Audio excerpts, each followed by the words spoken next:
Hello guys, Himachal dream properties में आपका बहुत बहुत स्वागत है। और मैं चाहता हूँ एक तो मैं आपको बता दूं, आज का जो टॉपिक है वो बहुत ही जरूरी है आप सब लोगों के लिए, क्योंकि जिस तरह से काफी लोग अपना पैसा वेस्ट कर रहे हैं प्रॉपर्टीज के चक्कर में, तो ये बात बताना बहुत जरूरी थी। लेकिन आगे बढ़ने से पहले आप हमारे फेसबुक पेज धर्मशाला मनाली शिमला प्रॉपर्टीज को भी फॉलो करें, उसमें बहुत सारी प्रॉपर्टीज है। साथ ही आप इंस्टाग्राम में भी हमें फॉलो करें हिमाचल ड्रीम प्रॉपर्टीज के नाम से ही।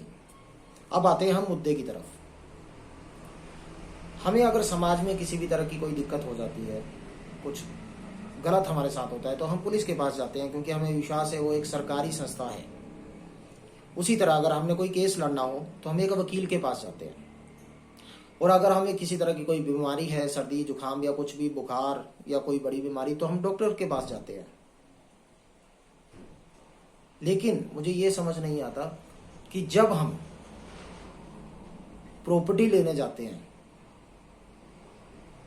जब आप लोग अपने पूरी जिंदगी की कमाई प्रॉपर्टी को खरीदने या लीज पे लेने या रेंट पे लेने के लिए जाते हैं, तो एक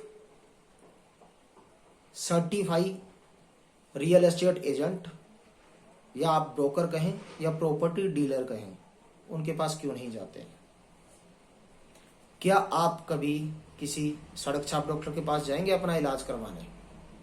हम जब भी किसी डॉक्टर के पास जाते हैं तो पहले देखते हैं एमबीबीएस की डिग्री है, उनको लाइसेंस दिया गया है अपना हॉस्पिटल या क्लिनिक खोलने का। उसी तरह हम किसी एडवोकेट के पास जाते हैं तो हम देखते हैं उनके पास लाइसेंस है कि वो वकील है, तभी हम उनके पास जाएंगे। नहीं तो बहुत से लोग ऐसे भी है जिन्होंने लॉ की है लेकिन वो एनलिस्ट नहीं है, इनको लाइसेंस नहीं मिला है। और आप पुलिस वालों के पास भी तभी जाते हैं अपनी समस्या लेकर जब आपको पता है कि हाँ जी, ये सरकार ने नियुक्त की है और ये एक सरकारी संस्था है, इसको मान्यता प्राप्त है। तो मेरा क्वेश्चन सिर्फ यही है, डॉक्टर की फीस आप जानते हैं 100, 200, 300, 500, 1000, 2000, 5000, 10,000 जो भी होगी, ठीक है जी। उसके अलावा वकील की भी कुछ हजारों से लेकर लाखों तक होगी अलग अलग केसेस में, पर बड़े केसेस कम होते हैं, छोटे केसेस में हजारों के हिसाब से होगी।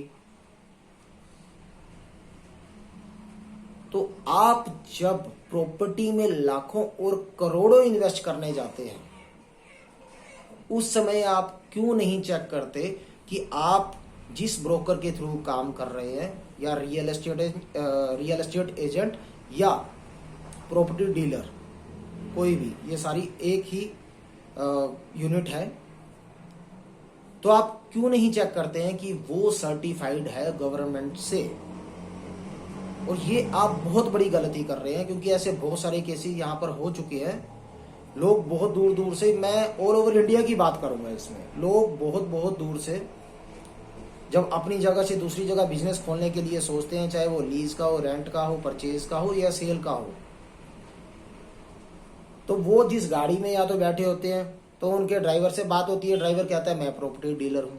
एक ऑटो रिक्शा वाले से मिलेंगे तो वो कहेगा जी मैं प्रॉपर्टी डीलर हूँ। जिस होटल में वो रुकेंगे तो वहां का वेटर बोल देगा, मैनेजर बोल देगा, शेफ बोल देगा जी हाँ जी मैं भी प्रॉपर्टी डीलर हूँ या मैं इस तरह के ब्रोकर को जानता हूँ। लेकिन क्या आपने कभी जानने की कोशिश की है कि जिस ब्रोकर के थ्रू आप अपनी पूरी जिंदगी की कमाई लगाने जा रहे हैं वो ऑथराइज भी है, जिसको आपने कमीशन देना है? चलिए कमीशन बहुत न्यूनतम होता है, 1%, 2%, 5% अलग अलग है, लेकिन आपके लाखों करोड़ों रुपए आप उसके भरोसे कैसे छोड़ सकते हैं, ये इमेजिन करना मेरे लिए मुश्किल हो रहा है इस समय। मुझे कई साल हो गए लाइसेंस लिए हुए। इस समय पहले हमारे यहाँ पर टाउन एंड कंट्री प्लानिंग जो है वो लाइसेंस देती थी। मैं हिमाचल की बात कर रहा हूँ तो ओबीएस है, बाहर भी इसी तरह से चल रहा होगा। 2016 1 मार्च को रेरा का बिल पास होता है राज्यसभा में और 15 मार्च को लोकसभा में, और 1 मई 2016 को रेरा जो कानून है, जो एक्ट बना, वो लागू होता है 1 मई 2016।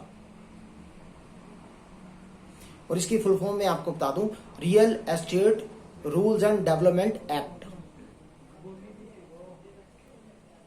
और ये इसीलिए किया गया था क्योंकि बहुत सी जगह बहुत बिल्डर्स डेवलपर्स आ रहे थे, लेकिन उन्होंने बहुत ज्यादा लोगों को चूना लगाया। हम इस तरह के फ्लैट्स बना रहे हैं, हम उस तरह के फ्लैट्स बना रहे हैं, हम ये करेंगे, हम वो करेंगे। वो प्रॉपर्टीज आज तक उनको नहीं मिली। वो बेचारे एडवांस दे चुके हैं। कुछ ने 10% दिया, कुछ ने 20%, किसी ने 50% और किसी ने 100% भी दिया हो। मतलब अपनी पूरी जिंदगी की कमाई वहां पर लगा दी कि हमें एक छोटा सा आशियाना मिल जाए या हमें कोई कमर्शियल जगह मिल जाए जहां से हमारे पैसे का हमें आउटपुट मिल जाए, बेनिफिट मिल जाए। लेकिन वो आज तक नहीं मिला। लेकिन आप लोग समझने को बिल्कुल तैयार नहीं है। वो एक्ट भी सरकार ने बना दिया, लेकिन आप बिल्कुल इस समय अंधे हैं।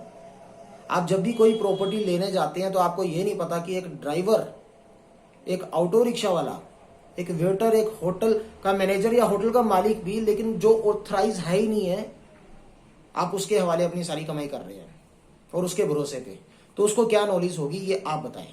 अभी हालांकि मैं यहां पर भी बात करूं, मनाली में हूं, मनाली की ही बात करता हूं, तो यहां पर आप जानते हैं एक फेमस एक्ट्रेस है, नाम आपको पता चल जाएगा मनाली से कौन है। उन्होंने अभी रिसेंटली यहां पर एक प्रॉपर्टी भी ली है, मनाली में ही कुछ खोलना चाह रहे हैं। उनके भी जो डीलर्स थे वो भी ऑथराइज नहीं थे।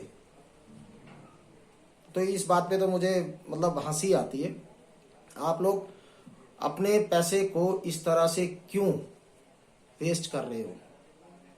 आपकी पूरी जिंदगी की कमाई है ये। तो प्लीज एटलीस्ट, मैं अपनी बात नहीं करूंगा, थ्रू आउट इंडिया आप कहीं भी जाते हैं, किसी भी इंसान से बात कर सकते हैं। हो सकता है आपको रेफरेंस कोई दे दे, ऑटो रिक्शा वाला दे दे, कोई और दे दे, किसी भी तरह का इंसान दे दे, लेकिन आप जहां पर लास्ट में पहुंच रहे हैं जिस एजेंट के पास, उससे एटलीस्ट ये जरूर पूछे कि भाई are you certified, are you authorised by government.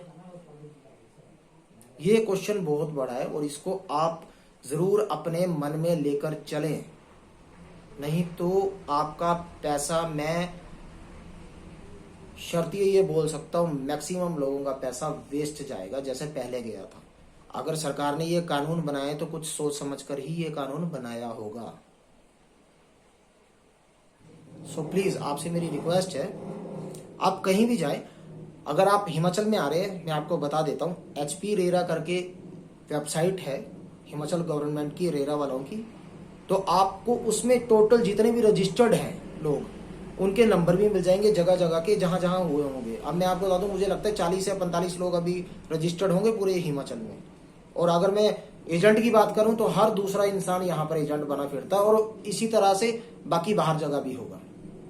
तो अगर इस तरह का कोई एजेंट आपको मिलता है और वो सर्टिफाइड नहीं है, तो आप सीधा उसको कहें हम आपके थ्रू काम करने को तैयार है, लेकिन हम कमीशन नहीं देंगे, बिकॉज आपको कमीशन लेने की अथॉरिटी नहीं है। तो फ्री ऑफ कॉस्ट काम करें। पर फिर भी उसमें भी मैं फ्री के लिए नहीं कहना चाहूंगा, क्योंकि जहां पर आप फ्री के लिए जाते हैं, जहां पर लालच हो जाता है, वहां पर हमेशा दिक्कत आती है।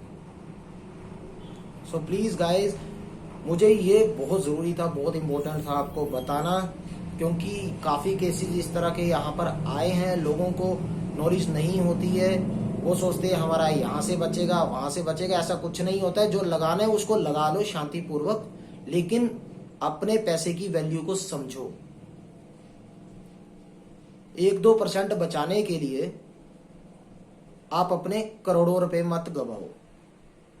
तो ये चीज प्लीज आप अपने माइंड पर लेकर चले, बहुत जरूरी है आपके लिए कि आप एक रेरा सर्टिफाइड एजेंट के थ्रू ही काम करें या रेरा सर्टिफाइड डेवलपर के साथ काम करें। आप इंडिया में कहीं भी कुछ भी लेना चाहते हैं, लेकिन सर्टिफिकेशन जरूर चेक करें, और वो ऑनलाइन भी हो जाती है। तो जिस तरह से मैं HP रेरा बोला, हिमाचल प्रदेश रेरा हुआ ये, तो उसमें एजेंट्स की लिस्ट आ जाती है पूरी विद फोन नंबर्स, तो आप वहां से ले सकते हैं। उसके अलावा बाहर का भी सेम ही होगा, क्योंकि अगर गवर्नमेंट एक है तो सारी जगह सेम होगा। तो चंडीगढ़ का पंजाब के नाम से हो जाएगा, उसी तरह से आपका अगर आप राजस्थान में, महाराष्ट्र में, दिल्ली में, तो वहां का आप रेरा दिल्ली करके आप सर्च करेंगे तो गूगल में आजकल सब कुछ मिल जाता है। और वहां पर एजेंट्स की लिस्ट मिल जाएगी with phone numbers. So please आपसे मेरी ये रिक्वेस्ट है, आप इस तरह का कदम ना उठाएं, अपनी पूरी जिंदगी की कमाई को इस तरह से वेस्ट ना करें। बाकी मेरी वीडियो को जरूर शेयर करें, क्योंकि मुझे पता है बहुत अच्छी वीडियो बनाई है, बहुत ही अच्छी इंफॉर्मेशन दी गई है। तो आप शेयर भी करें, ताकि अगर आप ना लेने जाए तो कोई और अगर लेना चाहते हैं जो आपके नॉन में है, तो उनके साथ इस तरह की गलती ना हो, वो किसी भी तरह के झांसे में ना फंसे। बाकी मिलते हैं एक नेक्स्ट वीडियो में बहुत ही जल्दी, अच्छी वाली। तब तक के लिए गुड डे।